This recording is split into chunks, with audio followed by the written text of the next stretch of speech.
I hope you had a great pre-lunch session at NPC North. We are about to start with our next session, which is a panel discussion on time to pivot. Our moderator for this panel is Mr. Alok Mittal, Managing Director, Kennan Partners. Our panelists are Mr. Tanuj Mediratta, co-founder DYSN, Mr. Rajesh Razdan, co-founder and CEO M-Carbon, and Vishal Dhar, co-founder iYogi. Alok, all yours.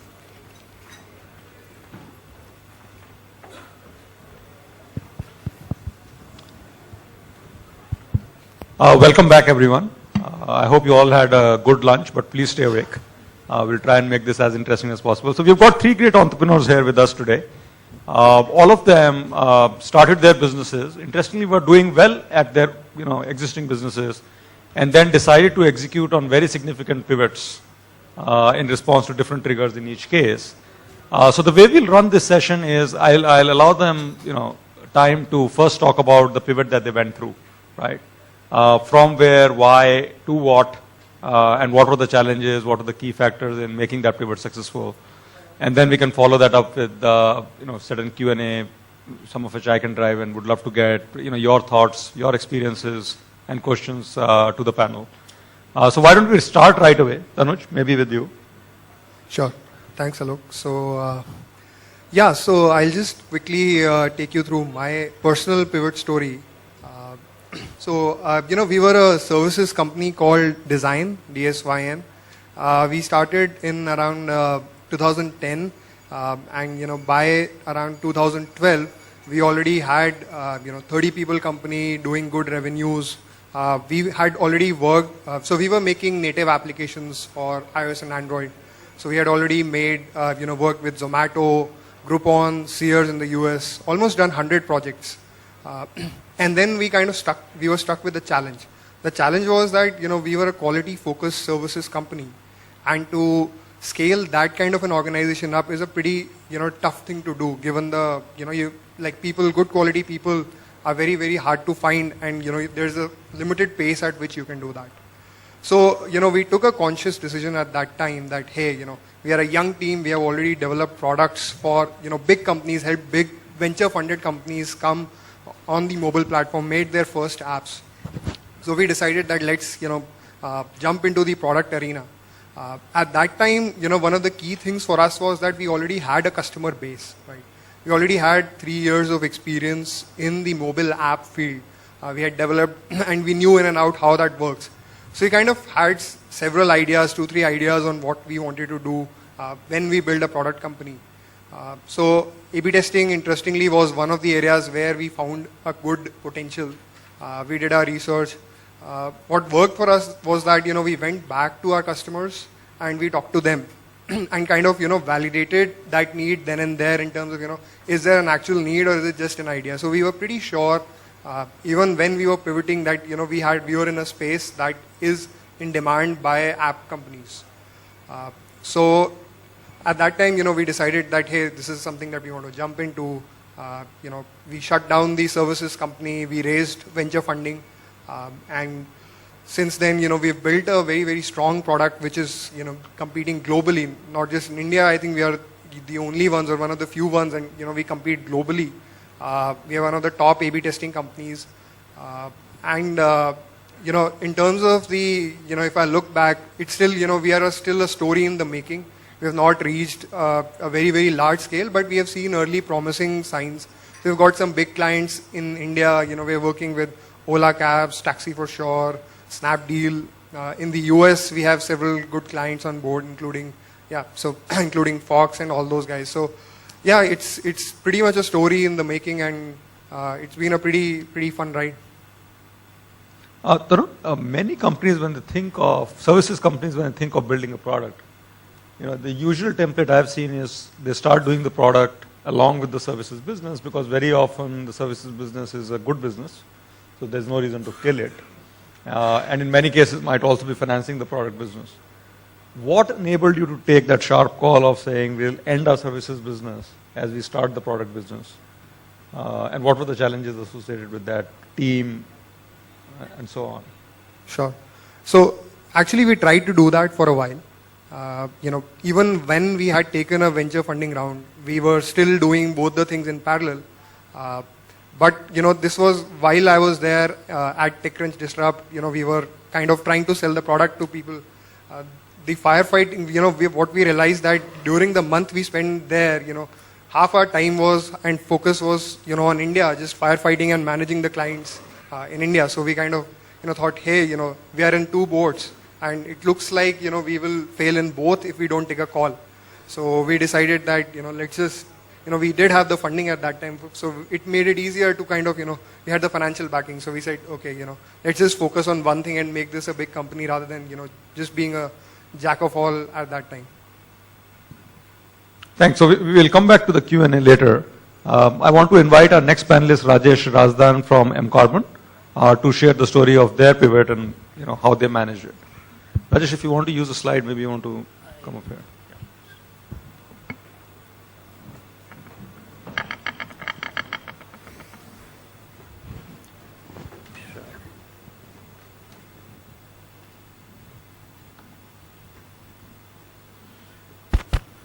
Good afternoon, everybody. Thank you, Alu. So I'm going to talk about, we've been essentially a B2B company, essentially. So our pivot is more like, we did more like a semi-pivot in the same B2B space. Our customers are essentially telecom providers. And, we've been witness to, as consumers, we've been witness to the changes telecom has seen, over the last 2.5 years, that consumerism itself has changed from acquisition to more usage. I think everybody is grappling. I mean, we don't have a problem with the lot number of subscriber base, but we do have a problem with what to use, how to use, and the discovery and the usage challenge. And that is a challenge, we as a company took. And we said that we essentially were always in products, but we were transitioning, we were thinking of transitioning between, a network VAS platform player, which could help telcos do most of the optimization and, reach network efficiencies, and move to a consumer, but via them, it was B2B2C. So that was the pivot. And, essentially now what we are doing is from a network, VAS player generally to becoming what is called as more usage and revenue provider, or the CLM, which is the customer lifetime value, which essentially means that we have essentially 90% of prepaid customers in the country, or 95% there, thereabouts. So how do our products and solutions help them to use more and hence make more money for the subscriber, for the telcos, and hence for ourselves? So that was the pivot from moving from a network app to more into the consumer side of the products, but via a telco. Now this was one, so the market forces that led us do that was also, apart from the telco problem itself, because they were going through this huge challenge, there were also regulatory challenges of how these services, the erstwhile services were being pushed to the consumers. I think over the last 2.5 years, with advent of smartphones and data being the key, we also realized that some of these services are being made available for free. So you've got to go deeper into the challenge. We saw and analyzed deeper into the network, which was all our core capabilities, to see what are the problems being faced. So I think whether it was regulatory challenges or the business or deep dive into the consumer habits of the telcos, that led us take that challenge of moving from a certain set of product offerings to an entirely set of product offerings. Another challenge which we felt, which was again a huge trigger point, we had to reinvent the wheel every time, because it was largely which was more of a business model. I want to talk about that for a few seconds, which was a license-based model. And every time we sold, whether it was a few hundreds of K deal to $1 million deal, it was just a sale, it was just a sale, which could last us for maybe by the time it was rolled out. But so there was no deeper connect with the customer. So when we pivoted, we sort of moved our entire business model to annuity-based revenue, where we had large long-term deals, and we would understand the customer far better than touch-and-go sort of philosophy, which was earlier. So that was very interesting, outcome of all this change. So I think net-net, so and some of these things, what are the pivot points where there was some transition that we took from leveraging our assets, which was largely understanding of the telco model fairly well, but we, sort of went ahead and moved ourselves into understanding the consumer behavior a little more by deep diving into analytics. And also, I think one significant change that we did while we undergoing this pivot again, or as we speak, is think like a customer. So I think we completely transitioned from behaving like, how a customer would behave. So our entire organization changed like that. So we recruited people from our customer organization to see how would they think and how would they pan out in terms of how do they launch, how do they view a certain product and service. So that helped us do all of these changes, and outcome is very, very different than what it was about 18 months to 2 years back in terms of the overall organization, how we are leading it, how we are affecting this change into the business model itself, which is more long-termish. We have a far better engagement model with the customer, which is so you're sitting in a position of strength whenever you want to. So you become like a consultant for them, so they don't shy away from asking you what is the next problem that you're solving or how do you solve. So it's more like a cohesive sort of engagement model as opposed to touch and go. This is pretty much our story. Just a question for you. So you went, in 1 year from being 80% license revenue to 65-70% SaaS managed services revenue. Normally, when that happens, your revenue dips, right? How did you reconcile yourself to the fact that A, that's going to happen, B, that might probably mean you go into making losses, and your ability to then, potentially be able to come out of that down the line? So I think what we did essentially, I think worked out to our benefit, was that we saw that we actually converted some of these. One was we converted some of these business models into long-term business models. We actually convinced a telco or our customers that by doing a one-time sale may just only mean it's like a capex sale or it's a license sale, that there is a certain requirement that you have, and we give you a solution like many others. We tipped the product on its head, saying that if you allow us to change and alter the business model, we could give you a recurring engagement model, which will have most of the things like we will think like we'll be executing collectively on your behalf. So that was the pitch, and that worked very well. So it didn't let the revenue dip, and we did it much before our contracts were ending, much before the whole cycle was ending. So we were able to transition well. So there was no dip as such. So it took off hardly from where it started. So the transition was very smooth in that sense. So I think now we are in that position where we have at least 65-70% coming in from Annuity. So that gives us far better visibility into what is coming. Great. Thanks for the initial comments. Vishal, would request you to share your story at iYogi next.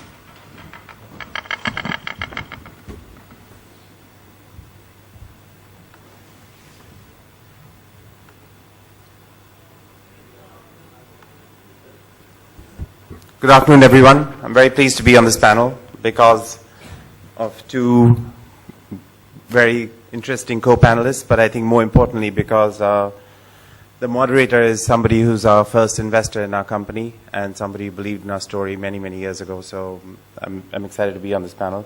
But let me walk you through what that story is and how it evolved and where we pivoted as a company. So what we do is we provide what we originally did was actually provided a direct-to-consumer services offering and tech support offering to consumers in different geographies. We started in the US, now expanded to UK, Australia, Canada, around 10 different countries.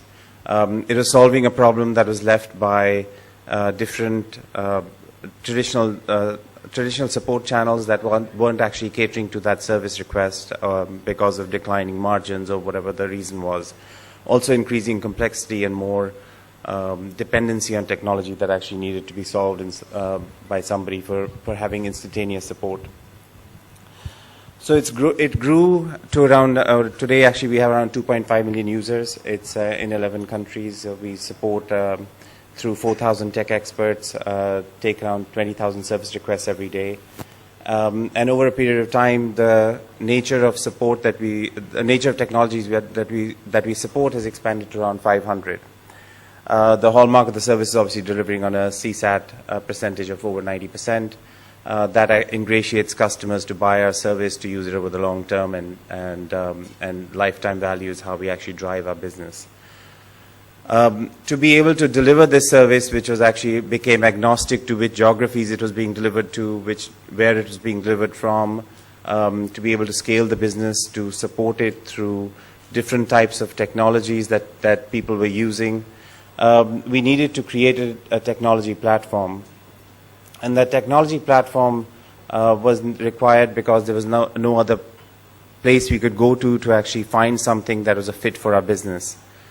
and over a period of time, that actually became more and more comprehensive in terms of what it did. So it does device monitoring, it does support automation, so more than 50% of all service requests are automated. There's a revenue engine that actually looks at how you can keep customers for the long term, see what other services you can cross-sell, upsell to them. There's analytics that's built in, and there's a user experience to actually see how customers are accessing support. That technology platform actually became comprehensive enough for us to realize that that in itself was a different type of business to license that platform to other companies.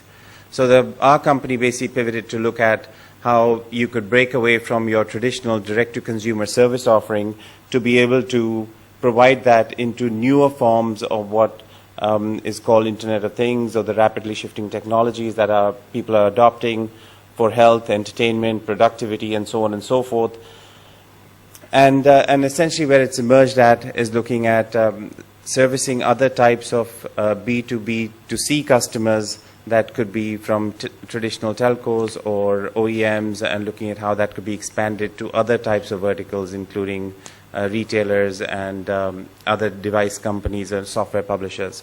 So our company basically made the transition from being a direct-to-consumer services company to a company that also does other types of platform licensing and customized solutions built on capabilities that we built over a period of time, which is actually for our traditional business. Thanks, Vishal. You again kind of shifted from a services model to also licensing the product, albeit on the consumer services side. How did you kind of assess your own product for fitment with a licensing model, right? When you're using technology for making your own people efficient, you could build it in very different ways than if you were to build a technology to be sold in the market. Right. What was that process like? What did it take for you to get it market ready for licensing? Have that conversation with customers who might see you as competitors, Right. offering the consumer service. The process was difficult. It was challenging because you had to shift a lot of gears in terms of being a direct-to-consumer marketer to actually being able to service that to a larger enterprise customer. They had their own set of challenges where some of them did see us as competitors. Some of them saw us as competitors because they saw our platform being more inherent to generating premium services revenues, which was deficient in their system. But I think over a period of time, we've been able to overcome that because the market is so large and so expansive in terms of support that I don't think people feel that we are the imminent threat to their customer base. And just the question on product readiness. The product readiness, if you build a product that caters to you internally, a lot of the challenges were how do you actually reskin the product to make it more adaptable to different types of environments. Those environments could be within different organizations, so an OEM would have different environments that traditionally you hadn't created your product for. So you had to redo all the user interfaces. You had to look at your hosting structure. You had to make sure that it was actually adaptable to be used by different types of companies for their customers, as opposed to which was actually currently only. So yes, it took almost 18 months to go through that transition.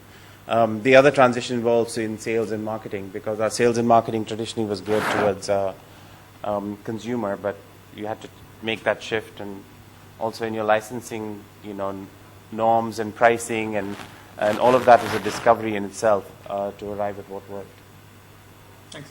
Why don't you come here, take a seat. So I think an interesting set of stories, right? One message that I'm drawing out of this is, a pivot requires some of the assets of the company to be carried forward, right? So it's not, I'm doing one business today and I'll do another business tomorrow, but what is it that you can carry forward to make the pivot less risky than, starting a new business would be, right? In Design's case, that was the understanding of your customers that you got through your services business.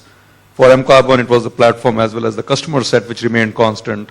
And for iYogi, it was, I guess, the platform and the understanding of the consumer tech support process, which you carried forward. One thing that changes a lot is the organization, right? So again, 30 people company at the time you executed the pivot, 150 people company and 4,000 people company. How do you, take an organization from doing one business to start focusing on the other and address all the concerns that will come up with regards to people's own sense of security in the company, where are they headed, their buy-in into the new vision for the company. Just take me through the process of how you manage that. Can I go first? Yeah, I think you have the strongest challenge. So, yeah. Well, I think firstly it's encumbering because in some cases you think you do well because you're doing one thing repeatedly over a period of time, so you're developing certain amount of efficiencies in doing what you're doing. When you're doing something so dramatically different after you pivot because you are changing and switching gears from being a direct-to-consumer company to an enterprise services company and licensing your platform, that transition is encumbering. And within that, I think organizational transition and how do you shift priorities within the organization, who do you put in within the organ, because you're using internal assets and people are part of your assets. So how do you reorganize your business to start looking and thinking in a different form, to start addressing a different type of customer, to developing a different type of outreach. It's a different language. You almost need to change your vocabulary. In our case, that was the case. In some cases, it wasn't. So yes, it is. I think it's an encumbering process, but I think it needs a lot of organizational redesign to be able to achieve that. See, in our case, it was like riding onto a moving bus, which was constantly going because there was a pace already being set up by the market. We were sort of thrust into it. I think fundamental changes that happened in our case was a revisioning of sorts helped because the earlier sort of story, which was too me too in that sense. So when we were looking at potential hires or even looking at positioning the company, we always faced that, okay, so what's so different about that?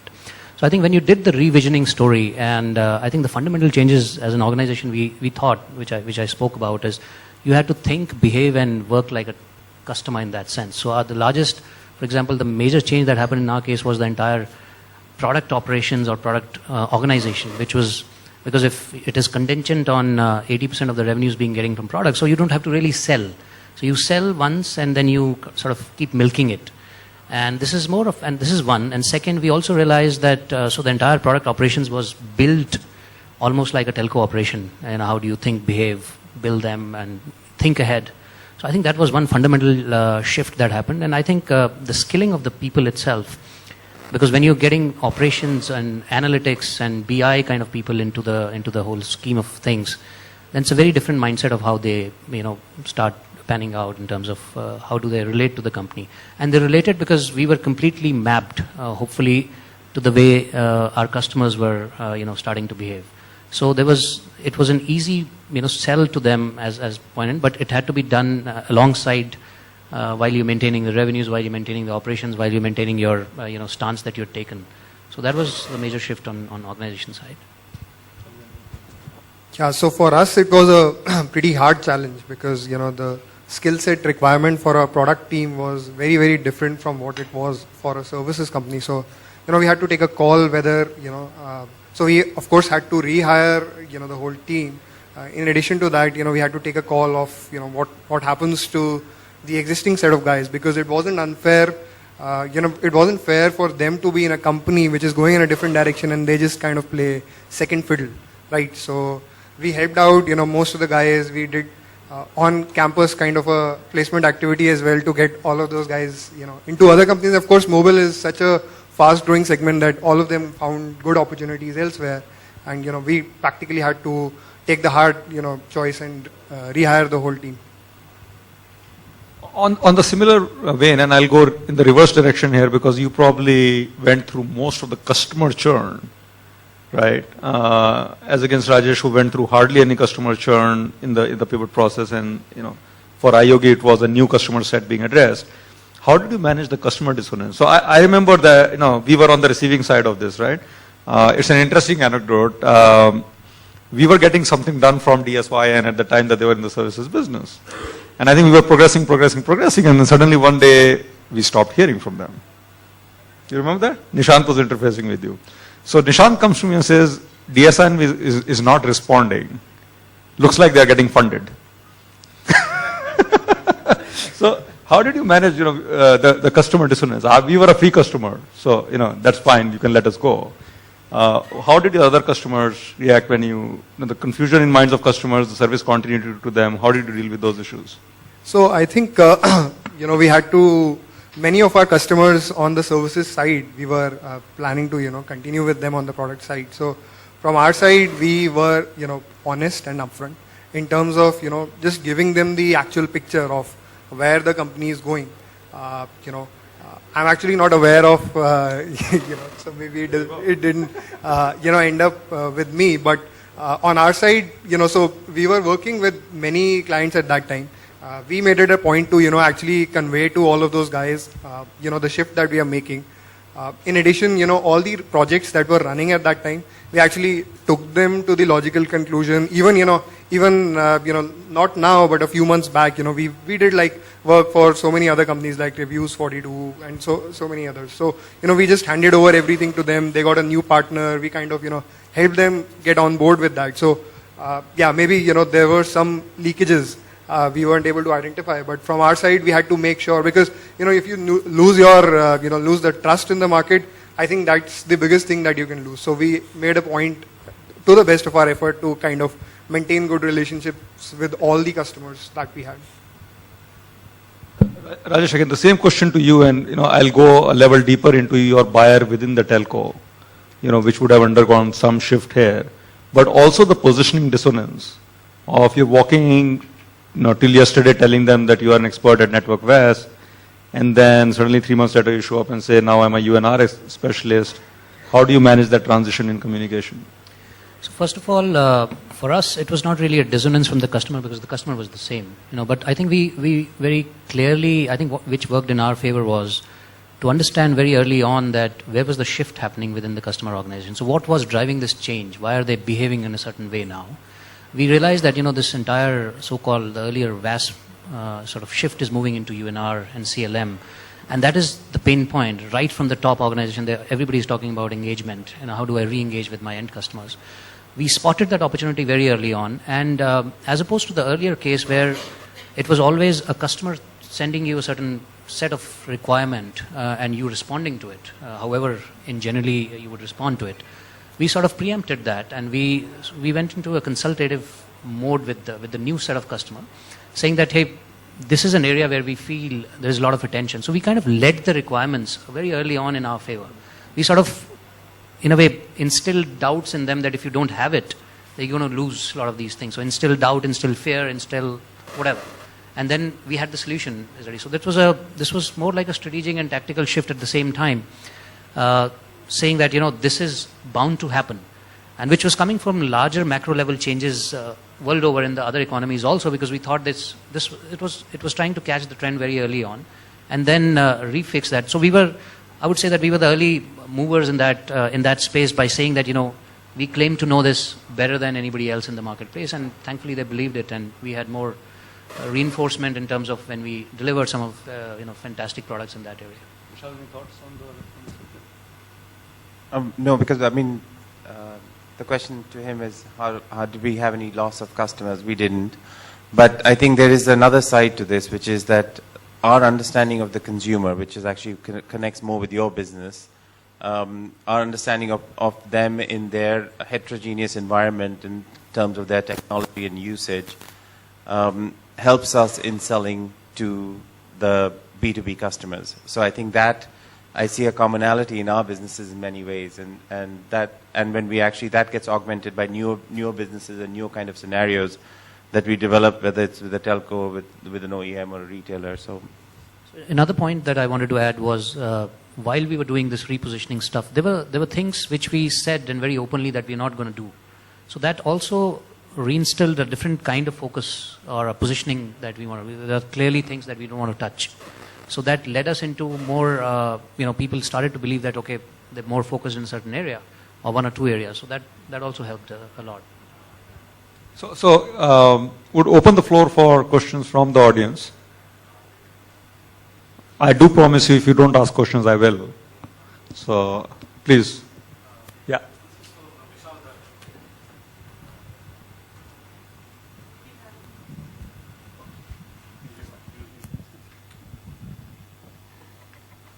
Hi. I was just curious to understand on the tech support side. I was associated with the tech support industry about 10 years ago through a startup called Q Support Technologies, if anyone here has heard of it. They were one of the first in the country in the tech support space, and we had engaged with customers like Compaq and Digital and Wipro also at that time. Of course, early years in the tech support business, but I'm just curious to understand today what kind of, what shall I say, benefits, tangible benefits in terms of cost savings would a large organization, I'm sure you support enterprise customers, I'm being presumptuous here. Actually, we don't support enterprise customers. Oh, okay. We didn't support enterprise customers historically. We do actually license our platform and offer them customized solutions. I'll give you some examples of that. Yes. But our direct-to-consumer service that we built earlier was actually supporting individuals and small businesses in homes. Yes. So given that the complexity that they had with their types of devices and new kinds of devices that they were using, new types of applications, online services, somebody needed to help them manage that and integrate them and making sure that they work together. So that was our original business. The migration of that to an enterprise licensing business was actually because of the technology platform that we built. So there we do, but we don't actually do any white label services for enterprises at this stage. Okay, so I was getting at another angle as well, but that Yes. really helped. Thanks for responding on that. The platforms that you developed, they could also develop as a knowledge management system for a company in terms of tech support resources online, for instance. Am I right? Well, what we do is we have a knowledge base that's based on incidents that we've taken through different types of scenarios. So you could be using one type of device with one type of operating system, connecting to a different device, causing a firmware conflict that we need to resolve. So that's one scenario that gets developed. Okay. That goes into a knowledge base and becomes preemptive in some ways, or next time the same problem comes up, how can you resolve that more effectively? And if you have too many people that are contacting you for the same problem, how do you actually automate that solution? So that's where 50% of our solutions are actually automated. And somebody who's in the same industry, catering to the same type of customer, cannot look at the customer problem in a silo. They can't say, I provide this device, so I can only solve this problem. That sort of the olden, how support worked in the older days. Now you have to support the customer, and the customer might have a problem connecting this device to another device, so you need to solve that. And the solution for that actually comes from the knowledge base that we've developed. And that knowledge base keeps getting enriched every time anyone contacts us every day. So that's inherent to what our solution is or what we license. So I'll just request, since this is a very specific question to the tech support business, maybe you can catch Vishal offline. Sure. And, we'll try and entertain some other questions which are more Certainly. Thank you related to the... Yeah, behind you. Hi. I have a question specifically for Tanuj, and maybe other people can respond as well. You said that you had been funded before you decided to pivot, and just before that. So I presume that you were funded for your services business. So how did you make the transition, and how did you how did your funding partners how did you convince them that this money that you give me for something else I'm going to use for this, and how is it still relevant? So actually not. So we were funded for the product business, not for the services business. So it was a kind of a natural course of action, sometime in the future, which we had to take. The only thing was that there were some events that kind of triggered it sooner than we expected.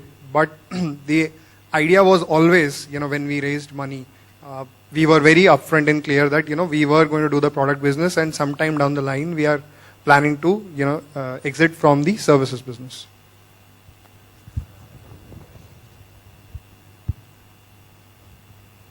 Any other questions from the audience? How many people are in services businesses here looking to build a product? Does anyone want to share what challenges you're facing while doing that? And maybe we could contextualize that to what the panelists can share from their experience.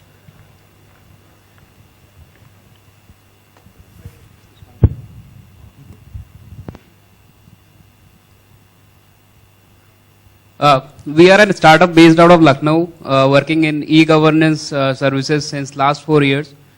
So mostly e-governance projects are basically a long-term association with the department or the public sector organization. So how to exit from those engagements since we are planning for a product, cloud-based product. So how to exit that? Sorry, what's the question? How to exit that relation which we have, how to exit that engagement which we have made with a department for a particular service?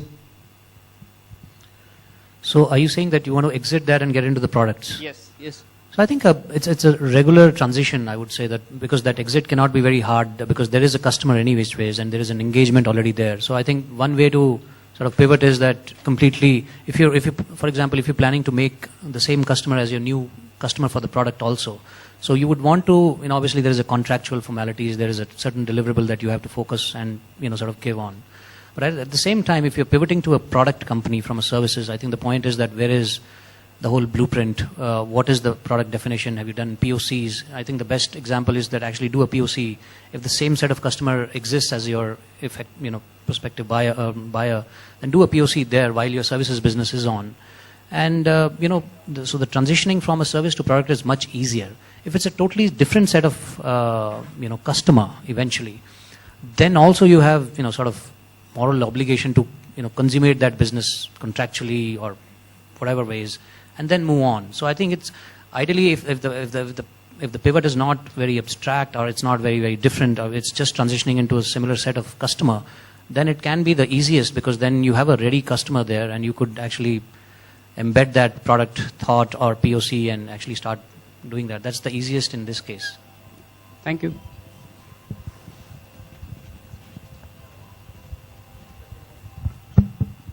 Yeah, please. Can we have mic?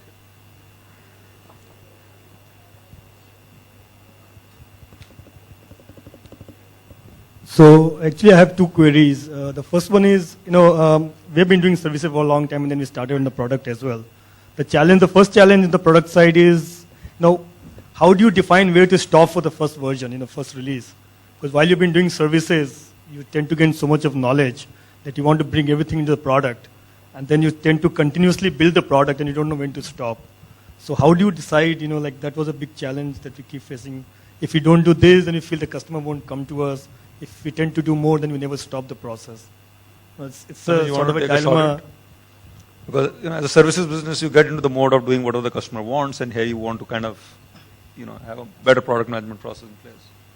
Yeah, so in the early days, some respite is that, you will still be working closely with your early clients on the product side. But I think, it's a leap of faith, right? And, there is a risk involved.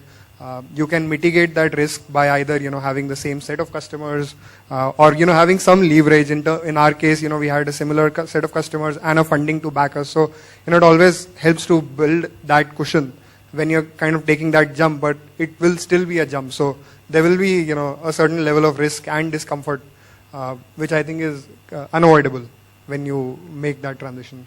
The second problem, which I think is a much bigger problem, is the resources, the manpower.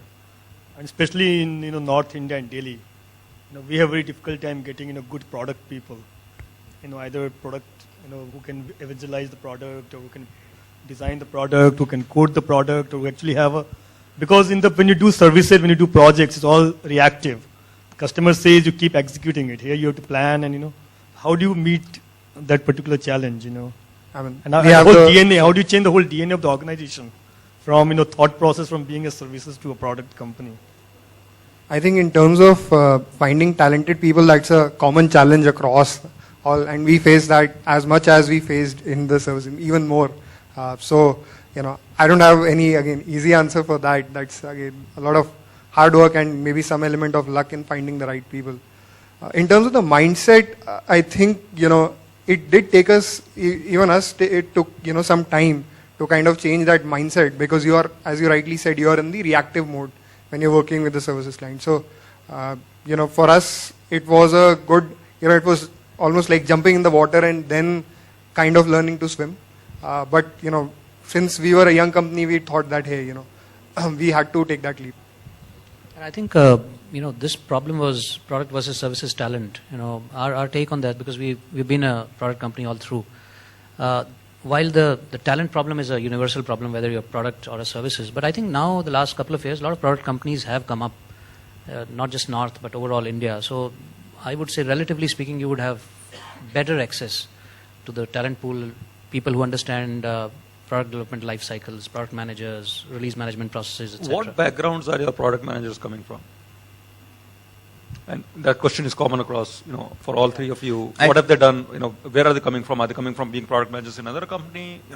What's the background? For us, a lot of the talent comes from our internal resources that we had. So we had an R&D team or a product development team that is working on our existing products. So, but outside, when we hire, the product manager could come from design function, they could come from UX function, they could come from how technology. are you affecting that shift in the mindset where someone's been used to developing the product, Right. and now that person has to specify the product, right? How's that transition being managed? Well, in our business, because the same platform that we are licensing to other people is what we are using internally for ourselves or for our consumers. So the shift is not that severe. But the areas where it is more severe is where the adaptation needs to be done for use for other companies. So that's a little bit more severe. But actually, the other point which you mentioned about finding talent, I don't see that as such a severe problem today, is finding talent for product development as it used to be 3 or 4 years ago or 5 years ago. I think there's so many companies that have come up, mostly in the internet space, that have led to actually the creation of a new type of skill set that can work very rapidly, do rapid prototyping in different silos, and it's actually become much easier to find that kind of talent in the market, which wasn't there. I agree with you. 10 years ago, it wasn't there. 5 years ago, it wasn't that accessible. But right now, I think there's abundance of that. Any other questions? Mike there. Hi, I'm Gaurav from Core Labs. My question is, in fact, to you, Alok. We are a product company, okay? We've always been a product company, and actually we're going through our second pivot right now. The first pivot, which we thought is a pivot, actually never was, okay? But we learned a lot, actually, okay? So, from an enterprise product company, we went to a cloud product company, and then today we are getting into a more consumer-driven, much larger consumer, base, even in a B2B world, we are entering into. My question to you is, like, you've been meeting so many companies and seeing this world as an investor. Do you have any experience to share, about a product company going through a pivot and scaling up from there? Rather than from a service to a product, but a product is also, taking the company to a different level. So I just want to make sure I understand this. So product shifts happen all the time, right? So there are a ton of companies that have tried to make the transition from licensed software to SaaS, for example, because it's just a better way of delivering. Are you talking about that kind of a shift? Yeah, exactly. How successful has been these companies? They have proven the point. Have they scaled up, or is there any challenges which these companies has to keep in mind while they're going through the shifts? Yeah. So few that I've seen, and more. I think if the customer set and the product domain has remained the same, right? Then the challenges have tended to be incremental, right? So you still need to bring in new skill sets for the new platform, things of that sort. I think one of the other areas that I've seen a few companies attempt is going from essentially what is large enterprise license sales, right, to going to a SaaS model, but also change their market definition to small, mid-sized customers. That has been a fairly hard one.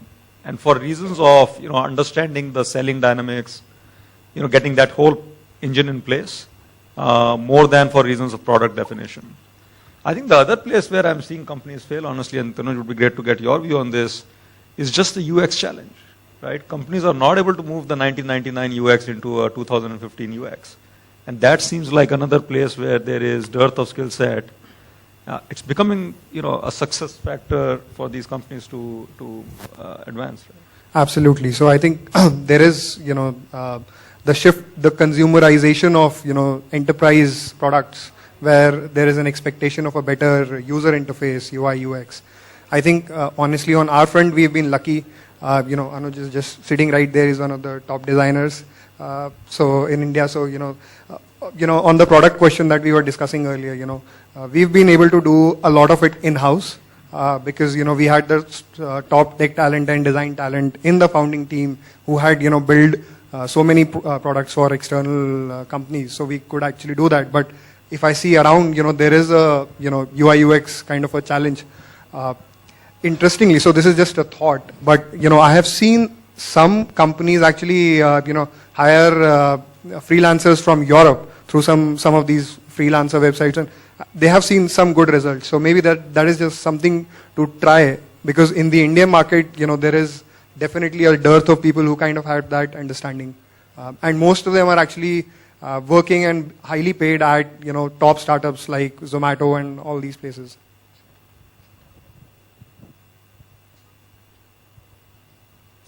Any other questions? Good. So a closing question for me. Being an entrepreneur is hard enough, right? The first time you start a company, you're taking a lot of risk.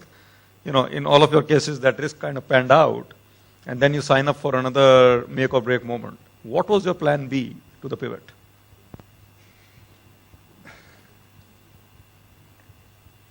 So, okay, I'll jump in first. So,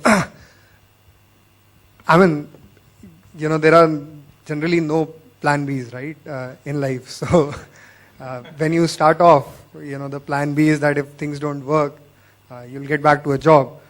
For us, it was like, okay, if the product doesn't work, maybe we'll restart and take some services projects and, just do that. But honestly, we weren't thinking of the negatives at that time. If we had been, I think, we would have been much more, we would have moved, slower and not so confidently. So in our case, since the customers were the same. So we transitioned from one product category to another product category, one business model to another business model. So we always had something to fall back on. So I think when we were doing the pivot, or when we were transitioning into one situation to another, we thought that, for example, there is an X percentage growth that the pivot would bring forth. And that was an assumption. We always had something which was like a mediocre growth to fall back on. So there was always that, okay, we'll survive. But how hungry can we be? How large? So it's a question of scale. So would we be 4x of revenues, or would we be just, 1x of revenue or 2x of revenue? So that was the situation. In our scenario, I think we were fortunate that we had a first customer who wanted to license our platform. So that made it easier for us. And we have a traditional business which I think is expanding anyway because the need for support is expanding. So I think we were cushioned by that, and I think we were fortunate for that reason. We didn't have to plan B. Sure. But congratulations to all three of you for at least managing the first phase of the pivot very successfully. It's a pleasure having you here. Thank you so much for making the time. Thank you. Thank you very much. Thank you.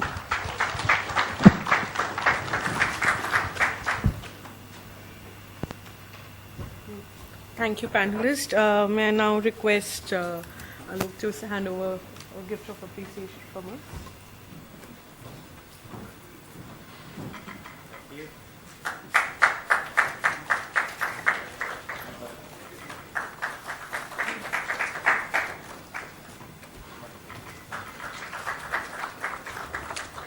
Thank you.